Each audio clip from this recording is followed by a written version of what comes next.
Huli count sa Quezon City ang pagsalpok ng isang motorsiklo sa isang truck, sugatan ng rider at kanyang pasahero. Balita hatid ni James Agustin. Hindi pa man tuluyan nakakatawid sa intersection ng isang truck sa may barangay Salvacion, Quezon City. Biglang may bumangga sa tagiliran nito na isang motorsiklo. Ang dalawang sakay ng motorsiklo tumilapon. Habang pagtawid ng truck sa intersection na yon, sadya naman bumangga ang harapan ng motor sa right portion ng truck. Base sa iba pang nakuha namin na CCTV footages, lumalabas na medyo may katulinan yung motorcycle taxi natin. Ayon sa truck driver, galing siyang Pasig at i-deliver sana ang mga kargang bakal sa Maynila nang mangyari ang aksidente. May biglang kumalampag sa tagiliran ng truck. So, biglang huminto ako, tapos bumaba kami. Nakita na namin yung motor, saka yung dalawang sakay niya. Mabilis ba takbo niya? Mabagal lang kasi intersection eh. Yung motor ang mabilis ang takbo. Isinugod sa ospital ang motorcycle taxi rider na nagkasugat sa binti, habang may sugat din sa noon lalaking pasahero. Hindi na sila nakuna ng pahayag. Patuloy ang investigasyon sa insidente. James Agustin, nagbabalita para sa GMA Integrated News. Mainit na balita, 2 sunod na buwan ng pababa ang bilang ng mga Pilipinong employed o may trabaho. Ayon sa Philippine Statistics Authority, 48.62 million ang mga employed nitong Oktubre. Katumbas ito ng 95% ng labor force sa bansa. Pinakamarami naman sa loob ng 3 buwan ang 2.54 million na unemployed o walang trabaho nitong Oktubre. Katumbas ito ng 5% ng labor force ng bansa. Sabi rin ng PSA, 5.81 million ang mga underemployed nitong Oktubre. Yan ang ikalawang sunod na buwang dumami ang mga underemployed at ikatlong sunod na buwang lampas sila sa 5 million. Underemployed ang mga may trabaho pero mas mababa kaysa sa kanilang kakayahan o nakukulangan sa kanilang kinikita.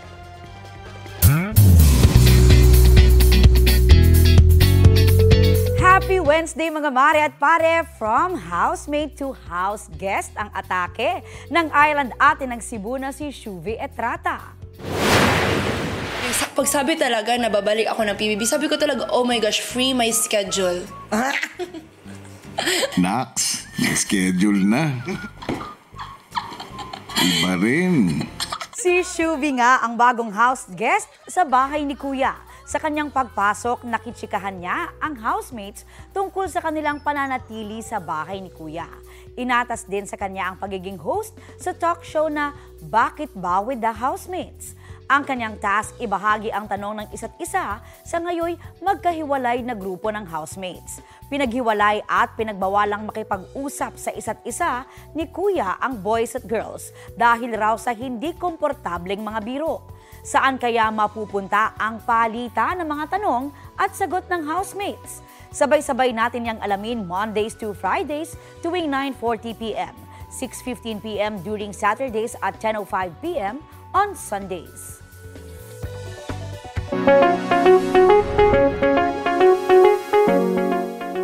Ngayong HIV Awareness Month, ikinababahala ng Department of Health ang pagtaas ng HIV infection sa Pilipinas. Lumabas din sa pagdinig ng Senado na Pilipinas ang may pinakamabilis na pagkalat ng HIV epidemic sa Asia Pacific. Kaya ang Philippine National AIDS Council may panukala para makontrol ang epekto ng sakit. Balita hatid ni Mav Gonzalez. Habang pababa ang bilang ng HIV infection at AIDS-related death sa mundo at Asia Pacific, nakakaalarma naman ang paglala ng HIV epidemic sa Pilipinas. 555% ang itinaas ng HIV infection sa Pilipinas noong 2024 kumpara noong 2010, malayo sa negative 17% sa Asia Pacific at negative 40% sa buong mundo. 667% naman ang itinaas ng namatay na may kaugnayan sa AIDS, habang negative na rin ang mga bilang ng namatay sa Asia Pacific at sa buong mundo. Iniulat yan ng Department of Health sa pagdinig ng Senate Committee on Health. This means that we have an ongoing local concentrated epidemic that requires sustained and intensified interventions. Mahigit 250,000 naman ang people living with HIV sa Pilipinas ngayon. At kung magpatuloy ang bilis ng infection, maaaring umabot ito sa halos 250,000 sa 2030. Halos 3 sa bawat 5 sa kanila ay galing sa Metro Manila, Calabarzon at Central Luzon. marami sa kanila ay kabataan.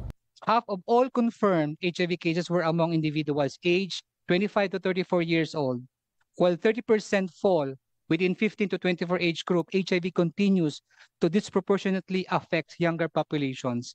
Sa Asia Pacific, Pilipinas ang may pinakamabilis na pagkalat ng HIV epidemic.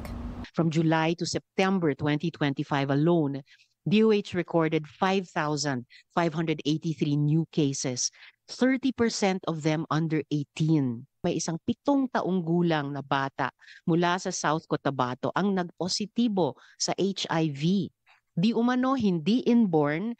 Panukala ng Philippine National AIDS Council, bigyan din ng access ang mga edad 15 hanggang 17 sa antiretroviral treatment o mga gamot para makontrol ang epekto ng HIV, pati sa ibang HIV services. Sa ngayon kasi, kailangan pa ng pahintulot ng mga magulang bago sumailalim sa gamutan ang mga nasa ganyang edad, kaya maraming kabataan ang hindi nalang nagpapagamot.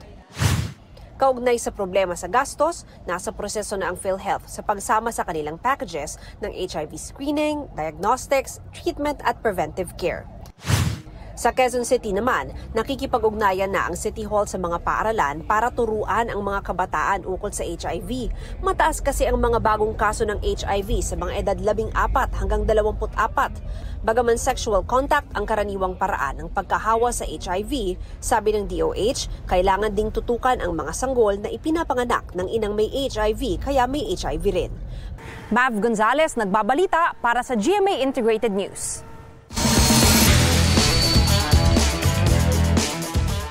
Formal nang binuksan ang 33rd Southeast Asian Games o SEA Games kung saan mahigit 1,000 atletang Pinoy ang lalaban para sa Pilipinas. Mula sa Bangkok, Thailand, balita hatid ni Jonathan Andal.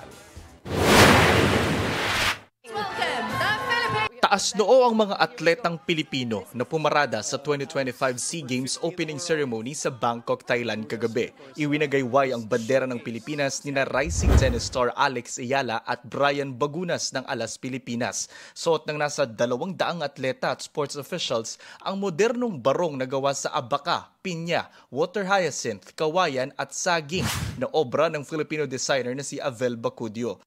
Pagkatapos ng programa, sinalubong si Ayala ng mga magulang niya. Siyempre surreal, but nakatulong din na nandun si Kuya Brian. I think it was just good vibes to be with the whole delegation, and I'm so blessed, and it's an experience of a lifetime. Sobrang happy. It's been a, dream since she was a kid to see her on carry the national colors. It's like a dream come true, grabe. I'm speechless. Ang ganda-ganda ng parada, ang ganda-ganda ng suot. I'm sure mataas ang moral. So simula ng laban. Ilan sa highlights ng opening ceremony ang drone show gamit ang 800 drones.